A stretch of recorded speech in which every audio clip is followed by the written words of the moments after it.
Welcome to the channel. We start today with a deep dive into national security architecture as the National Reconnaissance Office quietly flew its 13th mission in a Constellation build-out. This isn't just another launch. It's a massive strategic shift in how the United States gathers intelligence, and we're breaking down what this proliferation of satellites truly means for global surveillance.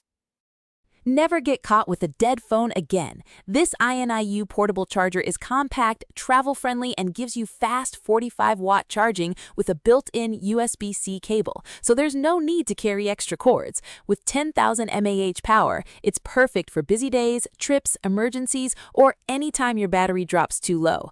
Grab yours on Amazon through the link in the comments before your phone hits 1%. Next up, get ready for the future of space travel, because SpaceX's Starship V3 mega rocket finally has a debut launch date. We are talking about a bigger, more capable vehicle designed to take humanity's first steps toward the Moon and Mars, and will reveal all the incredible engineering upgrades that make this flight historic. Now, let's talk about the massive financial implications for space. Ron Barron wants to buy $1 billion more in SpaceX stock at the IPO. We explore the bold vision of Ron Barron and what he believes is the ultimate valuation for Elon Musk's space empire, including the potential for a $10 trillion company. And finally, we look at the regulatory landscape as the FCC approves SpaceX's Spectrum deal with a massive $2.4 billion escrow condition. This deal with EchoStar is set to revolutionize direct-to-device services, but the conditions tied to the abandoned 5G network build-out create a complex regulatory tightrope walk. Stay with us to find out how these massive moves are reshaping the entire space economy.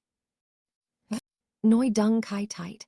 The National Reconnaissance Office, or NRO, has quietly executed its 13th mission within a rapidly expanding, highly classified satellite constellation architecture, signaling a fundamental shift in how U.S. intelligence gathers data in space. The launch, designated NRO L-172, followed the familiar pattern of a routine Falcon 9 flight from Vandenberg Space Force Base, featuring a booster recovery on a drone ship. But the underlying strategy represents a major strategic transformation. /N// While public details remain heavily classified, reports indicate that the satellites in this new network are being built by SpaceX and Northrop Grumman, with their numbers, orbits, and specific functions remaining undisclosed. The significance lies not in the individual launch, but in the cadence of deployment. /N/, the NRO confirmed NRO L-172 as the 13th launch of its proliferated architecture, and the second launch of 2026. This architecture marks a move away from the traditional model of deploying a few large, expensive reconnaissance platforms toward a system built on scale, speed, and redundancy. This proliferated model utilizes numerous smaller satellites to enhance resilience, increase revisit rates, and accelerate the delivery of actionable intelligence. /N/, the agency stated that this architecture supports multiple intelligence and military missions, including ground-moving target indicator work, and claims the sustained launch activity is resulting in the most advanced and capable government constellation the U.S. has yet fielded. Comprising hundreds of satellites in orbit, /N/, this shift mirrors trends seen in the commercial space sector, such as Starlink, where massive constellations are used to create expansive networks. For intelligence users, the critical metric is revisit rate, the frequency with which an area can be observed, rather than the capabilities of a single satellite.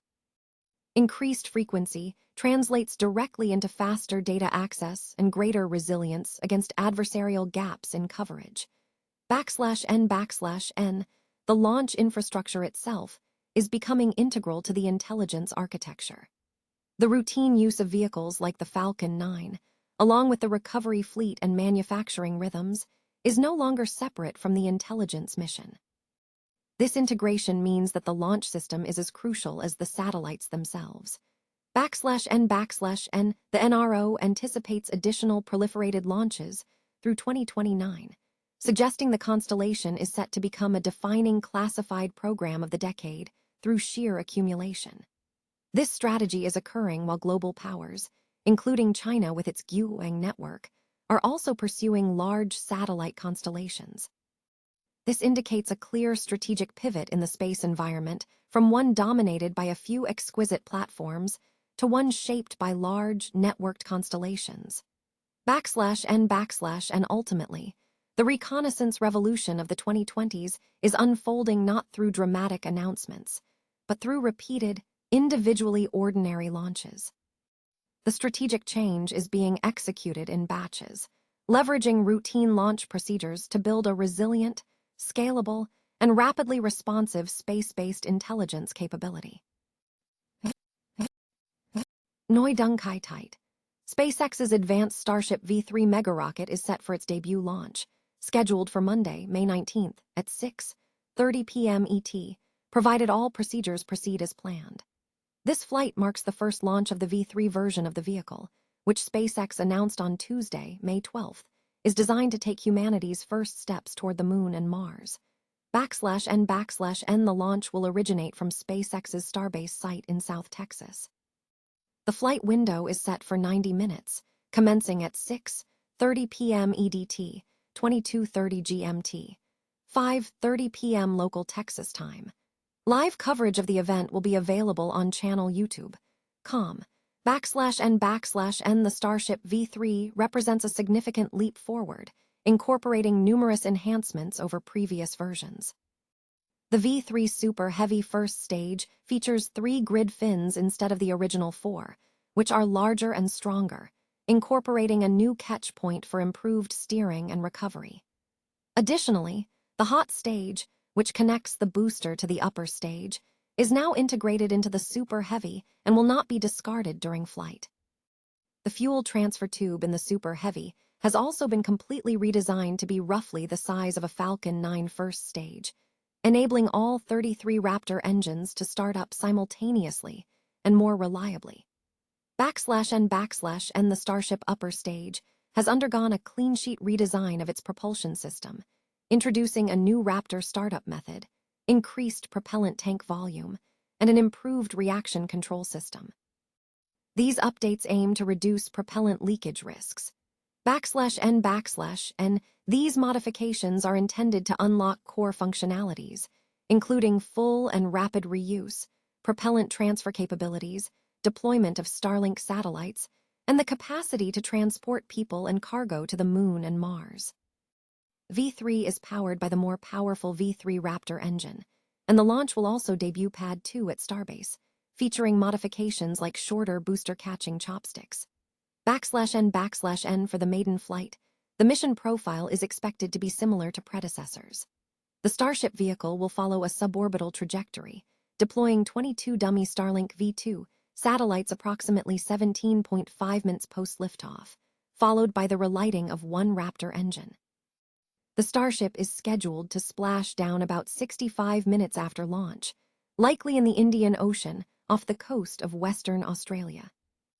Meanwhile, the Super Heavy booster is set for a soft splashdown in the Gulf of Mexico about 7 minutes after liftoff, foregoing a return to the launch site for catch. /N/N This flight will be the 12th overall flight for the Starship vehicle, with the previous test flight occurring in October 2025, which reportedly went according to plan. Experts anticipate this launch will mark a significant step change in Starship capabilities. Ron Barron, CEO of Barron Capital, is aggressively positioning himself to acquire more SpaceX stock following the company's anticipated initial public offering. Barron stated his intention to purchase an additional $1 billion worth of SpaceX shares at the IPO, contingent upon securing allocation. Barron highlighted the immense future potential of the company, predicting it could become the largest company on the planet, potentially valuing SpaceX in the trillions over the next decade. He pointed to the transformative impact of Starlink, envisioning it as the global internet, and the success of reusable rocket technology. Barron suggested that while IPO valuations might reach $1.5 trillion or $1.75 trillion, he believes the long-term value could escalate significantly, potentially reaching $10, $20, or $30 trillion. Barron's substantial investment in SpaceX representing $15 billion of his $55 billion assets under management, has seen significant appreciation from his initial $1.7 billion investment. Barron has also expressed confidence in Elon Musk's leadership, noting that he trusts Musk's strategic decisions regarding potential future mergers between SpaceX and Tesla. Barron has previously been a significant backer of Musk, first investing in Tesla in 2010, which has since become one of his largest holdings. Separately, analysts offer varied perspectives. One Tesla analyst values the stock at $500, excluding the Optimus project, while Ross Gerber, who holds a stake in SpaceX, has raised questions regarding the current high valuation ahead of the IPO. SpaceX has received approval from the Federal Communications Commission to acquire EchoStar's spectrum, a move aimed at enhancing direct-to-device (D2D) services across the United States. The approval is contingent upon a significant $2.4 billion escrow condition, which is linked to disputes arising from the seller's abandoned terrestrial 5G network buildout. The FCC granted permission on May 12 for the geostationary satellite operator to sell approximately 115 megahertz of spectrum through separate deals announced earlier this year involving SpaceX and AT&T, a collective transaction valued in excess of $40 billion. Crucially, EchoStar is now required to establish an escrow account to cover claims from infrastructure partners associated with the 5G network that its Dish subsidiary abandoned following these spectrum sales. This escrow requirement stems from regulatory filings by tower companies and other entities urging the FCC to ensure that EchoStar honors its obligations to infrastructure partners, specifically by mandating funds be placed in escrow. EchoStar has contended that an FCC investigation into potential spectrum underutilization pressured it into selling licenses and abandoning the network buildout, invoking force majeure clauses in certain agreements. The company also stated it has already reached settlements with hundreds of vendors and made substantial payments. An EchoStar spokesperson acknowledged the approval but highlighted the condition, stating, "However, these approvals come with an unprecedented involuntary escrow condition. We are analyzing this requirement and evaluating next steps." EchoStar declined to provide further comment. While the FCC's decision clears a major regulatory obstacle for SpaceX, the overall transaction is structured in stages. EchoStar anticipates receiving approximately $22 billion in total from the deal, including up to $11 billion in SpaceX stock and around $2 billion in interim financing to cover debt-related payments through at least November 30, 2027. The spectrum deal encompasses about 65 megahertz of nationwide spectrum, including AWS-4, H-Block, and unpaired AWS-3 licenses, which the FCC views as promising generational upgrades for D2D services, moving them from text-based services to reliable mobile voice and data. This regulatory clearance follows recent approvals for other initiatives, including the FCC granting AST SpaceMobile permission to offer D2D services in the U.S. using up to 248 satellites, and confirming exclusive rights in certain mobile satellite service bands that SpaceX is acquiring from EchoStar. FCC Chairman Brendan Carr indicated that the agency plans further actions in the coming months to ensure the regulatory framework and spectrum resources are in place for companies seeking to innovate in D2D services.